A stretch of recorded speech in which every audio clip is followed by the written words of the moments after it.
Tunaiku apakah aman dan legal? Tonton video ini sebelum kalian meminjam di aplikasi ini. Hai sahabat finansial, kembali lagi dengan saya Zaid di channel ZZ Real. Kalau kalian lagi mempertimbangkan meminjam di aplikasi Tunaiku atau sudah terlanjur meminjam di aplikasi Tunaiku, pas banget nonton video ini sampai selesai, jangan di skip-skip. Banyak informasi yang akan saya tampilkan dan bukti-bukti terkait aplikasi Tunaiku, serta teror, info di lapangan, sebar data, dan lain sebagainya. Makanya tonton video ini sampai selesai. Yang pertama perlu kalian ketahui, yaps, mungkin banyak yang nggak ngira ternyata Tunaiku ini adalah aplikasi ilegal. Karena di aplikasinya atau di situsnya mengaku sebagai aplikasi yang legal. Makanya saya luruskan di sini, Tunaiku adalah aplikasi yang ilegal. Saya kuatkan dengan bukti-bukti yang kalian mungkin belum tahu. OJK batalkan tanda terdaftar 5 penyelenggara vintage P2P lending. Salah satunya 2 PT Tunaiku Vintage Indonesia. Situsnya https://tunaiku.com. Nah, ini dengan dibatalkannya tanda terdaftar tersebut, PT Relasi Perdana Indonesia, PT Tunaiku Vintage, dan lain sebagainya harus menghentikan seluruh kegiatan layanan pinjaman meminjam uang berbasis teknologi informasi, menyelesaikan hak dan kewajiban pengguna, dan dilarang mencantumkan logo OJK serta pernyataan terdaftar dan diawasi oleh OJK dalam setiap kegiatannya. Tapi selama ini dia menggunakan logo OJK, ini sangat melanggar ya.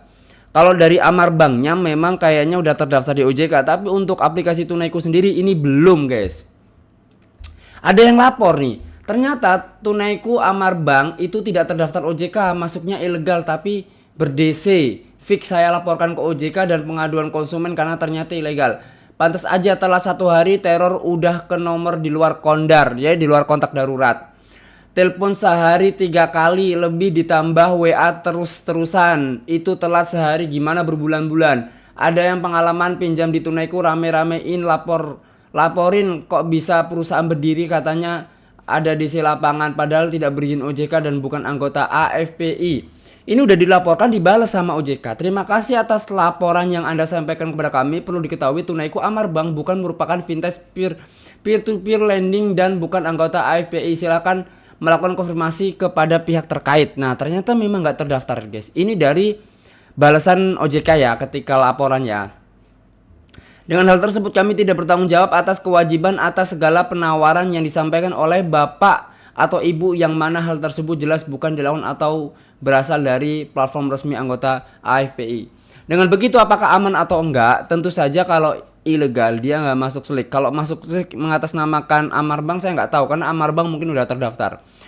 Tapi yang bikin saya garis bawah, ini kalian bisa nilai sendiri aman enggak ya. Saya hanya berpendapat ini nggak aman karena dia berpotensi neror, nggak berpayung hukum, sebar data, kemudian ke kantor-kantor di luar kontak darurat. Ini sangat ngeri buat kalian yang mentalnya nggak siap. Lanjut, ini daftar perusahaan yang udah berizin dan saya cari memang nggak ada nama Tunaiku. Ini yang update terbaru ya guys, memang nggak ada update terbaru, nggak ada. Next, bunga Tunaiku ini sangat tinggi. Yups, Tunaiku bunganya besar banget. Pinjem 15 juta yang turun 14 juta 250. Bayangin guys. Ada adminnya 750 ribu. Gila sih. Per bulannya 2 juta 48. Bener, Tunaiku bunganya nggak ngotak. The real rentenir online. Gue aja ambil 17 juta jadi 27 juta. Bangsat bener itu pinjol, udah gue galbay presetan sama DC-nya kalau datangnya juga dari Zulkifli Hasan. Ya kan keterangan sebelum ambil kan ada, berarti kalau ente ambil ya salah ente bro, udah tahu gede lol gitu.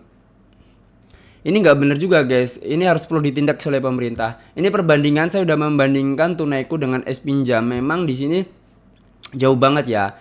Kita ketahui kalau Tunaiku tuh bunganya di atas 50%, 57% guys. Atau ini dengan jumlah total pinjaman yang sama ya 15 juta ya. Bunganya 8 juta 200, sedangkan untuk Shopee itu 32% di bawah 50%, 4 juta 771. Tentu jauh banget. Next, galbay Tunaiku. Sekarang Tunaiku apakah ada di lapangan? Tunaiku ini memang ada di lapangan, entah itu dari Amar Bank atau apa. Tapi banyak DC-nya itu yang nggak sesuai dengan peraturan, ya namanya juga ilegal ya. Galpay Tunaku sharing dong pengalamannya, rajin baru mau galpay ya kak, jangan deh bawel orangnya. Tunaiku pasti datang dari Amar Bank, DC-nya rajin, tiba-tiba nongol di kantor kerja aja. Kalau di rumah nggak bisa ditemuin. Tuh, jadi di kantor, kalau peraturan di OJK itu kan penagihan harus di rumah ya. Tapi ini datang ke kantor tentu saja memalukan kita ya. Ini menurunkan reputasi kita dan lain sebagainya. Ini dilarang. Dalam peraturan OJK ini dilarang. Makanya kalian hati-hati kalau hutang di Tunaiku. Silakan banyak-banyakin laporan aja biar diblokir Tunaiku ini. Yang ngaku-ngaku udah berizin OJK, dia itu ngaku-ngaku, padahal belum guys, belum. Saya laporin ke OJK ternyata juga belum, dia belum berizin OJK. Barusan diapelin DC Tunaiku setelah 1 tahun galbay, Juli juga DC-nya sampai tetangga pada tahu nominal tagihannya. Buh, mau akhir tahun kayaknya lagi gencar-gencarnya, semangat DC-nya kali ya, ada DC Tunaiku di grup ini. Next, paling datang ke rumah FC-nya, tungguin aja, paling rajin apelin ke rumah, paling rajin apel ke rumah, bahkan baru telat 7 hari. Amar Bank itu BI checking ya. Aduh, Tunaiku direct OJK Indonesia lewat Amar Bank. Penagihan sudah di luar nalar apabila divisit sangat tidak proper FC-nya. Surat tagihan mix tulisan tangan dan print. Produk perbankan rasa pinjol ilegal. Lah emang pinjol ilegal. Jadi memang dia ngaku legal. Makanya dibilang dikiranya pinjol ilegal, padahal dia memang ilegal, guys. Nah, bener banget nih FC-nya kalau datang bawa surat kosong terus diisi pakai tulisan tangan bagi bagian nama, nik sama nominal hutangnya. Yes kak, gimana mau data nasabah secure kalau manajemennya aja nggak proper untuk sekelas perbank legal ya. Cara nagihnya 11-12 bank keliling. Next, teror Tunaiku. Ada pengalaman galbay di Tunaiku dan diteror sampai kantor, atau yang pindah kantor tetap diteror Tunaiku? Ya betul, teman kerja gue dipanggil HRD soalnya DC Tunaiku telah mengganggu aktivitas perusahaan. Ngeri guys, ngeri sekali ya. Tunaiku seberdata, info kak, Tunaiku aman nggak? Galbay ada di lapangan nggak seberdata nggak? Katanya sih nggak, dia nggak seberdata, cuma maki-maki galak kalau nagih ya. Katanya sih kalau seberdata selama ini enggak. Aman, cuma teror WA. Ini pengalaman pengguna-pengguna Tunaiku. Nah, kalau misalnya harusnya ini nggak masuk slik OJK guys, di Tunaiku ini nggak masuk slik OJK. Tapi kalau masuk slik OJK, apakah lewat Amar Bank atau enggak? Ya semoga saja OJK ini ya meninjau izin Amar Bank juga, karena ini udah meresahkan banyak warga ya. Warganya banyak yang teresahkan oleh aplikasi Tunaiku ini, udah ngaku-ngaku berizin OJK padahal tidak berizin OJK. Ya udah teman-teman, semoga sahabat finansial sehat selalu. Jangan lupa tetap tenang, jangan stres. Galbay aja, kalian rekam aja video kalau ada yang teror atau ada yang mengancam nyawa kalian, rekam aja, karena sebanyak-banyaknya hutang kita itu nggak akan dipenjara guys, tenang aja.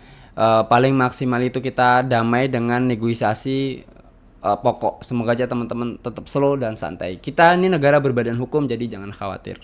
Bye.